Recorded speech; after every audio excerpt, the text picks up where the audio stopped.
Hey everybody, it's Master Gallengeist here, bringing you my review for the anime Miss Kobayashi's Dragon Maid. And I really enjoyed this anime. I had saw it on sale kinda on Amazon and decided, you know what, I've heard some good things about it, let me pick it up. And I'm really glad that I did. Now this is more of a slice of life anime, so it more deals with just humorous in-life situations more than anything, but that doesn't mean that it doesn't have some interesting action elements as well. So, the premise is, we've got Kobayashi, this programmer who works at this company. She gets drunk one night and then gets back home and she's like, what the hell did I do last night? Opens up her door and sees a dragon there. And the dragon then transforms herself into a human form and into a maid outfit and talks to Kobayashi saying that, like, hey, you told me I could live here and everything and be your maid and all that kind of stuff. It's like, no? Because she's kind of freaked out at first, like, what the fuck is going on with this? And, of course, Toru is going to leave, but she kind of feels guilty and decides to let her stay.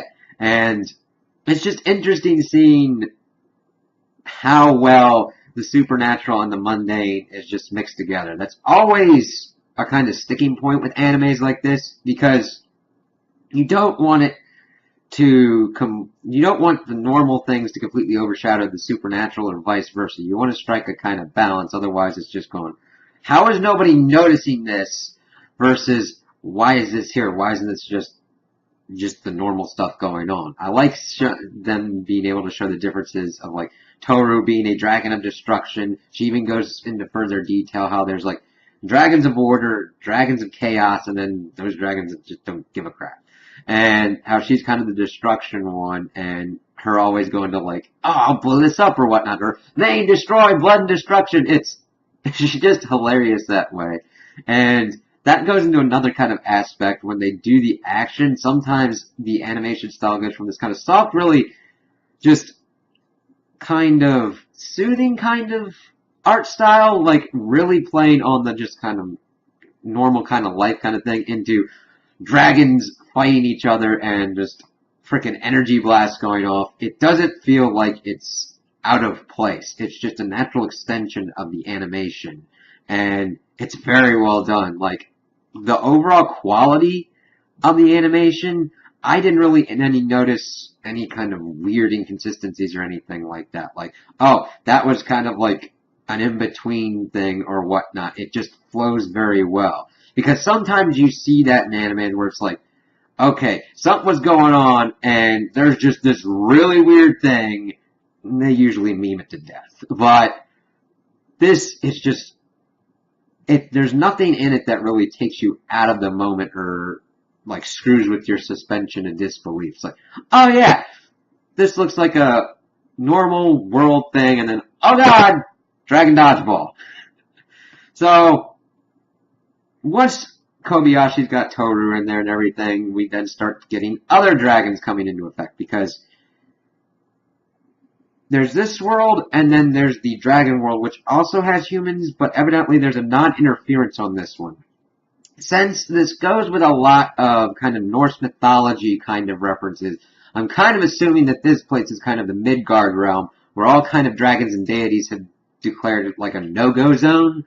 It's never really clear, but granted, I don't mind that, because that's not the pivotal part of what's going on in this anime.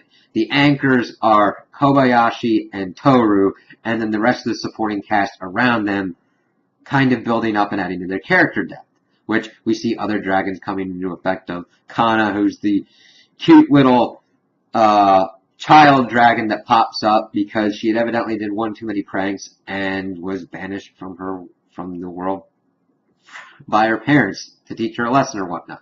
And she's pretty good, because she at first is trying to save Toru from Kobayashi, but then lives with them and kind of has a second mother with Kobayashi and just goes to school and does normal kid things while still giving the perspective of a young dragon. It's really kind of cool. And I love the voice acting, because the English dub for Kana's voice actor just really captures what I would think that character would sound like. And that's true across the board. The only problem with the Blu-ray is that the OVA is not done in English dub. Now granted, I understand that they could have gotten it later and they just decided, hey, it's still good, we'll just have this in here. And I just kind of wish that if they could have pushed it a little bit and made sure that it was dubbed. It doesn't really harm it, but it's just like, okay, that's kind of a weird decision. But everything just kind of keeps snowballing. We see these other dragons start popping up. We see Fafnir and Quetzalcoatl, who they call her Lokua, because Quetzalcoatl is kind of a mouthful to say. But it's interesting how these other ones kind of pop up. So we got the Maid one, which she had taken from a Maid Cafe outfit, which was hilarious. We got Kana, who's the kind of little girl one. Then we've got Lokua, who's kind of the fan servicey one, and how she got into it was kind of funny because evidently this mage, who is the son of one of the higher ups of Kobayashi's company, is a mage and tried to summon a demon, but Lokua was like, that's probably going to be a bad idea, and she jumps through instead. So the kid's going on throughout the whole series thinking that she's a demon and everything, and it's funny because Toru's a maid, able to kind of earn her keep at her place. Kana has to just act like a child and just be a kid. Alright, that's cool. Fafnir comes in, he's pretty much sucked into games. I love the Dark Souls references that they put throughout. He's like, oh crap, he's learning it because of Kobayashi's co-worker, Takia. He's a big otaku and into maids as well, but he's also into games and introduces Fafnir to that stuff, and he just comes in pretty much wanting to play games, but he bonds with Takia as well. Lokua doesn't really have that much in this, at least in this season or whatnot. I don't know if they're doing another season, because she essentially has nothing really to offer Shota, but just her body and just kind of being a second kind of mother figure / sister. They don't really develop her too much, which is kind of like a pet peeve, not a pet peeve, but kind of a negative to it. It's just like, okay, but granted, if it had taken away from the characterizations and the development of Kobayashi and Toru, the main anchors, that would have been a problem. So if they do a second season, I'd hope that they do a little bit more with her, because we get more with Fafnir, Kana, and also the last one to kind of be introduced, Elma. And she's from like the Order faction coming to bring Toru back to the Dragon World, but she stays there as well, getting a job at Kobayashi's company and getting really obsessed with food. It just kind of works. And it's funny the different kind of scenarios that they do. They do, of course, the games. They do sports festivals. They do a Comic-Con where Taki is selling his own thing and Fafnir is selling his thing. But we also get a kind of opening to the world as well, because there's other supernatural creatures that come into this Comic-Con. But of course they're freaked out by Toru being a dragon. They're like, oh crap.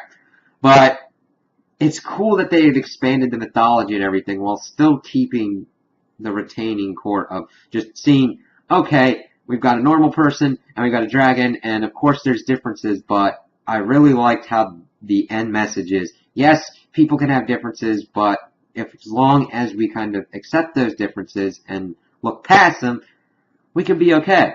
And everything can be alright, because we get that at the end where Toru's father tries to forcefully take her back to their world, and they're fighting it and everything, but Kobayashi's able to explain this to him and all that. And he's like, fine, whatever, I don't care.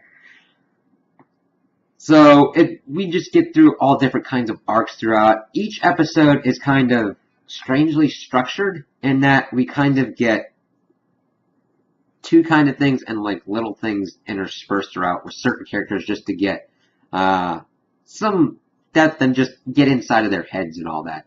Like with the OVA, we get Toru making a love potion kind of candy to make Kobayashi have sex with her, pretty much. Doesn't go exactly as planned, and then we see some other kind of things going on because everybody's doing all this stuff for Valentine's Day. We see people at the office getting it, and then in one part we see Alma trying to make candies and all that, but she can't stop herself from eating the chocolate, and then has only one chocolate left and eats it herself. Then we get to the part where Takiya's got these tickets for this hot spring, and they go to the hot springs, and that thing goes on. So, it's kind of strange in that you kind of get two stories in one episode in some parts. Now, sometimes they do bleed over, and there's still repercussions and ramifications, but I didn't feel like it broke any pacing or whatnot, or that it was really hard to follow. Everything kind of had its beginning, middle, and end proper, and still tied it up, and still led to new things going on. Let's see, what were some really good highlights that we had?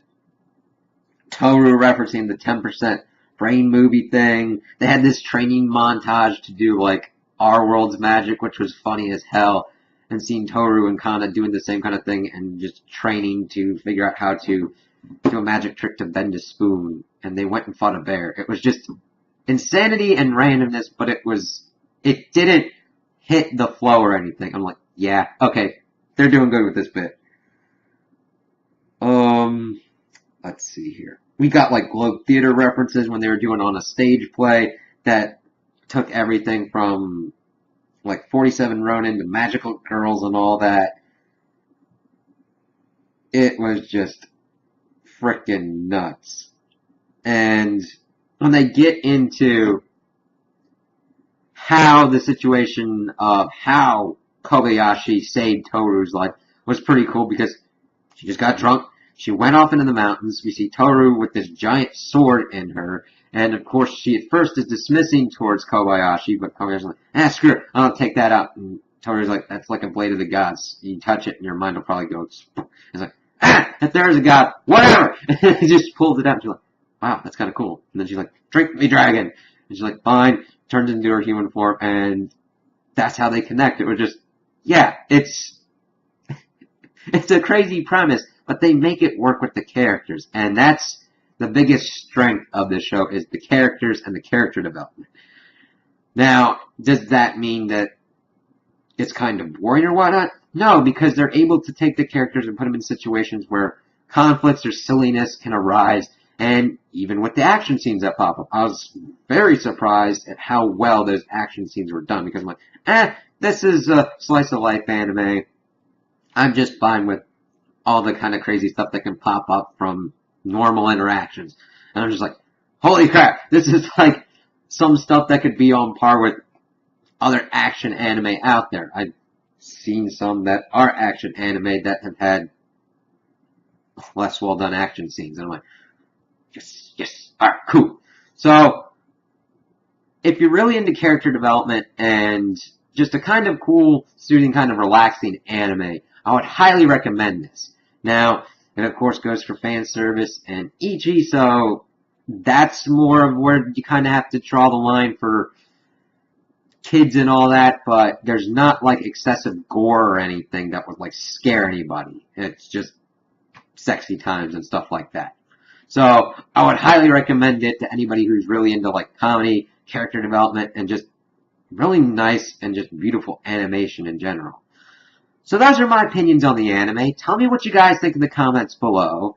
If you liked it, if you didn't like it, if you agree with me, if you disagree with me. Also like and subscribe, and I hope you have a good day.